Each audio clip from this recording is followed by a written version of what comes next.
this wall. एक गांव था, सीधा सादा मगर बातों में तेज, जहां घरों की इज्जत झाड़ू की आवाज से मापी जाती थी और बहुओं की कीमत उनकी चुप्पी से।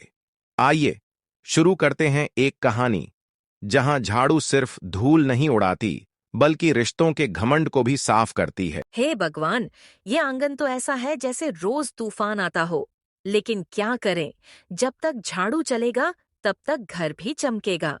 उसी समय अंदर से आवाज आती है, ऐ बहू, झाड़ू लगाने से घर नहीं चलता, दिमाग से चलता है, जो तुझ में है ही नहीं। माँ जी, झाड़ू से धूल हटती है और प्यार से गलत फहमियां दोनों ही चलाऊंगी।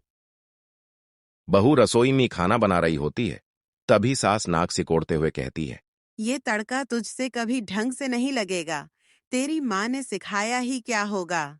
माँ जी, माँ ने तो सिखाया था गलत बोलने वालों से चुप रहना, इसलिए आपको जवाब नहीं देती। हाय राम, जवाब तो फिर भी दे दिया। तू बहुत तेज हो रही है रानी। शीला चाची, नंदू और बाकी औरतें पानी भरते हुए बात कर रही हैं। अरे सुनो, फूलमती की बहू तो झाड़ू लेकर पूरा मोहल्ला चमका देती है। हाँ चाची, लेकिन फूलमती को तो कुछ पसंद ही नहीं आता। उसकी अकड़ तो किला है। पर रानी दीदी तो परी है, सबका काम करके भी मुस्कुराती रहती है। एक रात गांव में तूफान आता है, तेज बारिश और हवाएं चल रही होती हैं। सब जगह पानी भर जाता है, पूरा घर गंदा हो जाता है।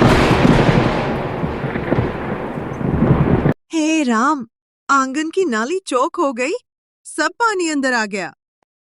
रानी बिना कुछ कहे झाड़ू लेकर पानी हटाने लगती है। हाथ में छाले पड़ जाते हैं पर चेहरे पर शिकन नहीं। रानी, तू पागल है क्या? तू अकेली सब कर रही है। अगर घर मेरा है तो गंदगी भी मेरी है। मुझसे प्यार करोगे तभी जब मैं सजी सवरी मिलूं। फूलमती दरवाजे पर खड़ी सब सुन रही होती है। ये सब सुनकर उसकी आंखें भर आईं। रानी, तुझे हमेशा काम वाली समझा, बहू कभी माना ही नहीं। तू तो मेरी बेटी निकली। अगली सुबह रानी को सास ने खुद हाथ से चाय बनाकर दी। बहू नहीं, अब से मेरी बेटी है तू। मैंने तुझे समझने में देर कर दी। रानी हंसते हुए कहती है, तो कोई बात नहीं माँ जी, अब जब समझ आई है तो झाड़ू मुझे नहीं, गलत फहमियों को मारनी चाहिए।